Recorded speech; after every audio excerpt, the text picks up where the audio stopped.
ನಮಸ್ಕಾರ ಎಲ್ರಿಗೂ, ನಾನು ನಿಮ್ಮ ಬ್ಯಾಂಕರ್ ನವೀನ್ ರೇವಗಿ. ಇವತ್ತಿನ ವಿಡಿಯೋದಲ್ಲಿ ನಾವು expected upcoming recruitment exam in 25-26 ಬಗ್ಗೆ ಮಾತಾಡೋಣ. ಈ ವಿಡಿಯೋ 3 ಪಾರ್ಟ್ನಲ್ಲಿದೆ. ಫಸ್ಟ್ ಪಾರ್ಟ್ನಲ್ಲಿ previous year recruitment exams, second ಪಾರ್ಟಲ್ಲಿ ಈ year expected exams and third ಪಾರ್ಟಲ್ಲಿ ಸ್ಟಡಿ ಮ್ಯಾಪ್. ಸೊ ಮೊದಲಿಗೆ ನಾವು ಪ್ರೀವಿಯಸ್ ಇಯರ್ ಅಂದರೆ 24-25ನಲ್ಲಿ ನಡೆದಿರೋ ಎಕ್ಸಾಮ್ಸ್ ನೋಡಿದರೆ, ಫಸ್ಟ್ನಲ್ಲಿ IBPS and SBI regular exams ಅಂದರೆ IBPS clerk, IBPS PO, RRB clerk, RRB PO, SBI clerk and SBI PO. ಅದೇ ಥರ RBI grade B and NABARD exam ಇತ್ತು.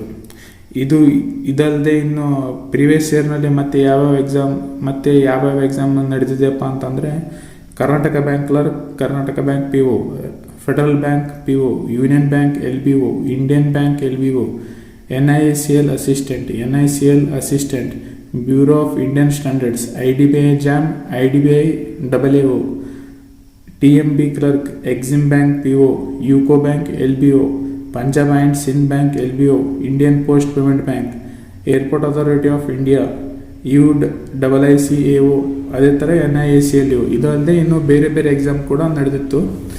ಇನ್ನು ಈ ಎಲ್ಲ ಎಕ್ಸಾಮ್ಸ್ಗಳನ್ನ ಕಂಪೇರ್ ಮಾಡಿದರೆ ಟೋಟಲ್ ವೇಕೆನ್ಸಿ ಅರೌಂಡ್ 50,000 ಪ್ಲಸ್ ಇತ್ತು. ನೀವು ಬೇಕಂದರೆ ಇಂಡಿವಿಜುವಲ್ ಎಕ್ಸಾಮ್ಸ್ನ ಚೆಕ್ ಮಾಡ್ಬೋದು, ನಿಮಗೆ ವೇಕೆನ್ಸಿ ಏನಿದೆ ಅಂತ ಗೊತ್ತಾಗುತ್ತೆ. ಇನ್ನು ಈ ಇಯರ್ ಅಂದರೆ 25-26ನಲ್ಲಿ ಎಕ್ಸ್ಪೆಕ್ಟೆಡ್ ಎಕ್ಸಾಮ್ಸ್ ಯಾವಪ್ಪ ಅಂತಂದರೆ, ಸ್ಟಾರ್ಟಿಂಗಲ್ಲಿ ನೋಡ್ತಾ ಹೋದರೆ ರೆಗ್ಯುಲರ್ ಎಕ್ಸಾಮ್ಸ್ ಅಂದರೆ IBPS ಆ್ಯಂಡ್ SBI. ನಿಮಗೆ ಗೊತ್ತಿರೋ ಹಾಗೆ ಆಲ್ರೆಡಿ IBPS ಕ್ಯಾಲೆಂಡರ್ ರಿಲೀಸ್ ಆಗಿದೆ ಆ್ಯಂಡ್ ಎಕ್ಸಾಮ್ ಡೇಟ್ ಕೂಡ ಅನೌನ್ಸ್ ಆಗಿದೆ. RRB PO ಪ್ರಿಲಿಮ್ಸ್ ಜುಲೈ-ಆಗಸ್ಟ್ನಲ್ಲಿದ್ದರೆ ಮೇನ್ಸ್ ಸೆಪ್ಟೆಂಬರ್ ಮಂತ್ನಲ್ಲಿದೆ. ಅದೇ ಥರ RRB ಕ್ಲರ್ಕ್ ಪ್ರಿಲಿಮ್ಸ್ ಆಗಸ್ಟ್-ಸೆಪ್ಟೆಂಬರ್ನಲ್ಲಿದ್ದರೆ ಮೇನ್ಸ್ ನವಂಬರ್ನಲ್ಲಿದೆ. ಅದೇ ಥರ IBPS PO ಪ್ರಿಲಿಮ್ಸ್ ಎಕ್ಸಾಮ್ ಅಕ್ಟೋಬರ್ನಲ್ಲಿದ್ದರೆ ಮೇನ್ಸ್ ಎಕ್ಸಾಮ್ ನವಂಬರಲ್ಲಿದೆ.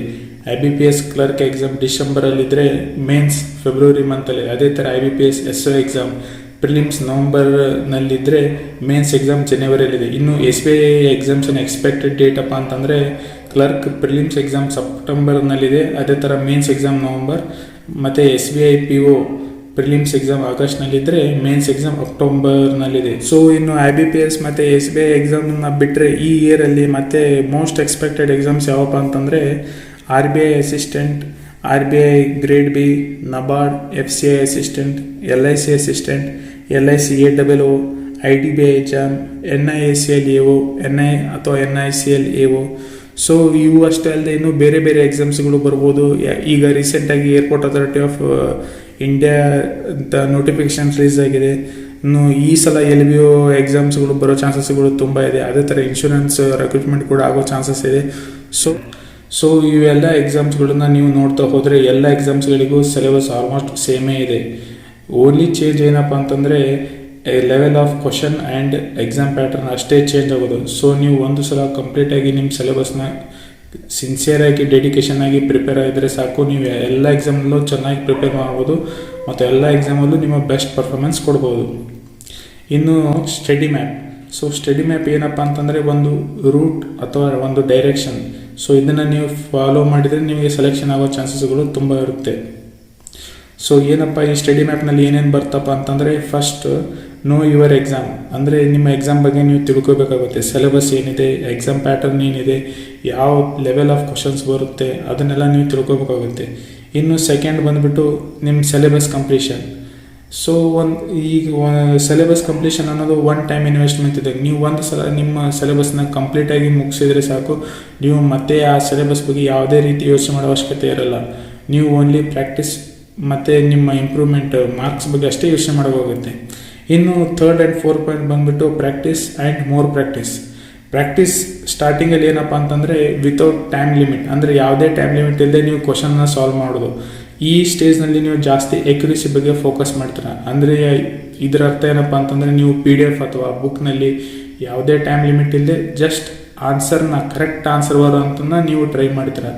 ಇನ್ನು ಮೋರ್ ಪ್ರಾಕ್ಟೀಸ್ ಏನಪ್ಪ ಅಂತಂದರೆ ವಿತಿನ್ ಟೈಮ್ ಲಿಮಿಟ್, ಅಂದರೆ ನೀವು ಮಾರ್ಕ್ಸ್ ಅಥವಾ ಮಿನಿ ಮಾರ್ಕ್ಸ್ ಇರ್ಬೋದು, ರಿಯಲ್ ಟೈಮ್ ಮಾರ್ಕ್ಸ್ ಇರ್ಬೋದು, ಅಥವಾ ಲೈವ್ ಟೆಸ್ಟ್ ಇರ್ಬೋದು, ಅಲ್ಲಿ ವಿತಿನ್ ಟೈಮ್ ಲಿಮಿಟಲ್ಲಿ ನೀವು ಕ್ವಶನ್ಸನ್ನು ಸಾಲ್ವ್ ಮಾಡ್ತೀರಾ. ಅಲ್ಲಿ ನಿಮ್ಮ ಸ್ಪೀಡ್ ಕೂಡ ಇಂಪ್ರೂವ್ ಆಗಬೇಕು ಮತ್ತು ನಿಮ್ಮ ಎಕ್ಯುರೇಸಿ ಕೂಡ ಮೇಂಟೈನ್ ಆಗಬೇಕು. ಸೊ ಈ 4 ಪಾಯಿಂಟ್ಗಳನ್ನು ನೀವು ಒಂದು ಸ್ಟಡಿ ಮ್ಯಾಪ್ನಲ್ಲಿ ಕನ್ಸಿಡರ್ ಮಾಡಿದ್ರೆ ನೀವು ಚೆನ್ನಾಗಿ ಸ್ಕೋರ್ ಮಾಡ್ಬೋದು ಮತ್ತು ನೀವು ಒಂದು ಪ್ರಾಪರ್ ಡೈರೆಕ್ಷನಲ್ಲಿ ನಿಮ್ಮ ಎಕ್ಸಾಮ್ ಪ್ರಿಪ್ರೇಷನ್ ಹೋಗುತ್ತೆ ಮತ್ತು ನಿಮ್ಮಲ್ಲಿ ಒಂದು ಕಾನ್ಫಿಡೆನ್ಸ್ ಕೂಡ ಹೆಚ್ಚಾಗುತ್ತೆ. ಇನ್ನೊಂದು ಏನಪ್ಪ ಅಂತಂದರೆ ಅಕಾರ್ಡಿಂಗ್ ಟು ನಿಮ್ಮ ಎಕ್ಸಾಮ್ ಶೆಡ್ಯೂಲ್, ನಿಮ್ಮ ಎಕ್ಸಾಮ್ ಯಾವ ಥರ ಶೆಡ್ಯೂಲ್ ಇದೆ ಅದ್ರ ಪ್ರಕಾರ ನಿಮ್ಮ ಡೈಲಿ ರೂಟೀನನ್ನು ಚೇಂಜ್ ಮಾಡ್ಕೊಳ್ಳಿ, ನಿಮ್ಮ ಡೈಲಿ ಸ್ಟಡಿ ಪ್ಲ್ಯಾನನ್ನು ಚೇಂಜ್ ಮಾಡ್ಕೊಳ್ಳಿ. ಸೊ ಯಾವ ಟೈಮಲ್ಲಿ ಪ್ರಿಲಿಮ್ಸ್ ಓದಬೇಕು ಆ ಟೈಮ್ ಪ್ರಿಲಿಮ್ಸ್ ಓದಿ, ಯಾವ ಟೈಮಿಗೆ ಮೇನ್ಸ್ ಓದಬೇಕು ಆ ಟೈಮ್ ಮೇನ್ಸ್ ಓದಿ, ಯಾವ ಟೈಮಲ್ಲಿ ಜಾಸ್ತಿ ಪ್ರಾಕ್ಟೀಸ್ ಮಾಡಬೇಕಲ್ಲ ಆ ಟೈಮಲ್ಲಿ ಜಾಸ್ತಿ ಪ್ರಾಕ್ಟೀಸ್ ಮಾಡಿ. ಇನ್ನು ಅಪ್ಕಮಿಂಗ್ ವಿಡಿಯೋದಲ್ಲಿ ನಾವು ಇಂಡಿವಿಜುವಲ್ ಸಬ್ಜೆಕ್ಟ್ಸ್ ಅಥವಾ ಇಂಡಿವಿಜುವಲ್ ಸೆಕ್ಷನ್ಸ್ನ ಯಾವ ಥರ ಕವರ್ ಮಾಡಬೇಕು, ಯಾವ ಥರ ನೀವು ಬೆಸ್ಟಾಗಿ ನಿಮ್ಮ ಸಿಲೆಬಸ್ನ ಕಂಪ್ಲೀಟ್ ಮಾಡ್ಬೋದು, ಯಾವ ಥರ ನೀವು ಒಳ್ಳೆ ಸ್ಕೋರ್ನ ಚೆನ್ನಾಗಿ ಸ್ಕೋರ್ ಮಾಡ್ಬೋದು, ನಿಮ್ಮ ಸ್ಕೋರ್ನ ಇಂಪ್ರೂವ್ಮೆಂಟ್ ಮಾಡ್ಬೋದು ಅಂತ ಹೇಳ್ತೀವಿ. ಸೊ ಅಲ್ಲಿ ತನಕ ಕನೆಕ್ಟೆಡ್ ಆಗಿರಿ, ಈ ಚಾನಲ್ಗೆ ಸಪೋರ್ಟ್ ಮಾಡ್ತಾಯಿರಿ. ಸೊ ಈ ವಿಡಿಯೋ ಇಷ್ಟ ಆಗಿದೆ ಲೈಕ್ ಮಾಡಿ, ನಿಮ್ಮ ಬ್ಯಾಂಕಿಂಗ್ ಆಸ್ಪಿರೆಂಟ್ಸ್ ಜೊತೆ ಶೇರ್ ಮಾಡಿ ಮತ್ತು ನಿಮ್ಮ ಸಜೆಷನ್ಸ್ಗಳನ್ನು ಕಮೆಂಟ್ ಮಾಡಿ. Thank you.